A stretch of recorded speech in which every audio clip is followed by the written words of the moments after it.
Bonjour Sophie, j'ai une nouvelle formation à te proposer. Elle concerne la délégation de pouvoir et les responsabilités dans notre secteur. J'ai pensé que ça pourrait être intéressant pour toi vis-à-vis de tes nouvelles fonctions. Une formation sur la délégation de pouvoir?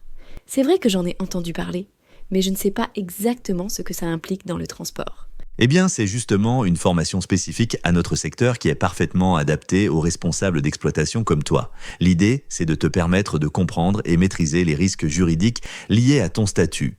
Et c'est vraiment différent dans le transport par rapport aux autres secteurs? Oui, tout à fait, surtout dans le transport, dans la mesure où notre profession est pleine de contraintes. Et c'est d'ailleurs la raison pour laquelle la formation est encadrée par des experts du transport qui connaissent bien notre réalité quotidienne. Ok, je vois qu'il y a plusieurs objectifs. Identifier les enjeux juridiques et les responsabilités liées à la délégation de pouvoir. Mais ça veut dire quoi concrètement? En fait, les pouvoirs que je te délègue impliquent des responsabilités juridiques importantes. Il est par conséquent normal que tu comprennes ce que tu acceptes exactement et quelles responsabilités cela entraîne dans la mesure où les conséquences peuvent être lourdes en cas d'accident ou d'infraction. Et comprendre les spécificités du secteur transport et les risques associés, j'imagine qu'on parle des temps de conduite ou des surcharges. Exactement, mais aussi du respect des règles d'arrimage, de la conformité des véhicules, de la gestion des conducteurs. Ce sont des domaines où ma responsabilité pénale peut être engagée, ainsi que la tienne si je te délègue ces pouvoirs. Je vois aussi qu'il y a aussi un module sur les conditions de validité. Il existe des conditions particulières? Oui, une délégation mal faite n'aura aucune valeur juridique. Il faut que tu aies la compétence, l'autorité et les moyens nécessaires pour exercer ces pouvoirs. Sinon, en cas de problème, c'est toujours moi qui serai responsable malgré la délégation. Et le dernier objectif parle de sécuriser les pratiques managériales. Qu'est-ce que ça signifie au juste? C'est l'aspect le plus concret. Une bonne délégation, c'est aussi un bon outil de management. Ça clarifie qui fait quoi, qui est responsable de quoi, ça protège l'entreprise, mais aussi toi et moi. Le programme semble assez complet. On commence par le cadre général de la responsabilité dans l'entreprise. C'est la base.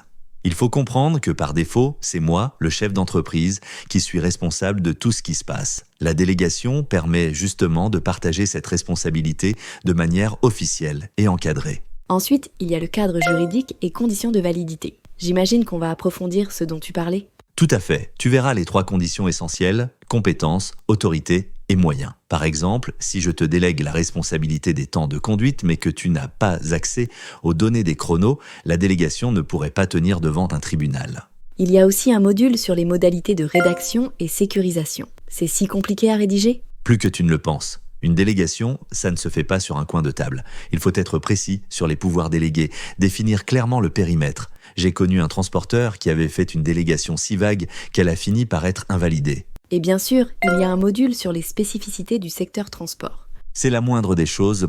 Oui, bien sûr. Et je vois qu'il y a aussi un atelier pratique de mise en situation à la fin. C'est pour mettre en application tout ce que tu auras appris. Tu pourras t'exercer sur des cas concrets, adaptés à notre activité. Je vois que cette formation s'adresse aussi bien aux dirigeants qu'aux responsables comme moi. Oui, elle est pertinente pour tous les niveaux de responsabilité. Les directeurs de société comme moi, mais aussi les directeurs d'agence, les responsables d'exploitation, les responsables d'ateliers, etc. En fait, tous ceux qui peuvent recevoir ou donner une délégation doivent comprendre les enjeux. Il y a même les DRH et cadres dirigeants. Normal. Les ressources humaines sont liées à la délégation de pouvoir. Pense aux procédures disciplinaires par exemple.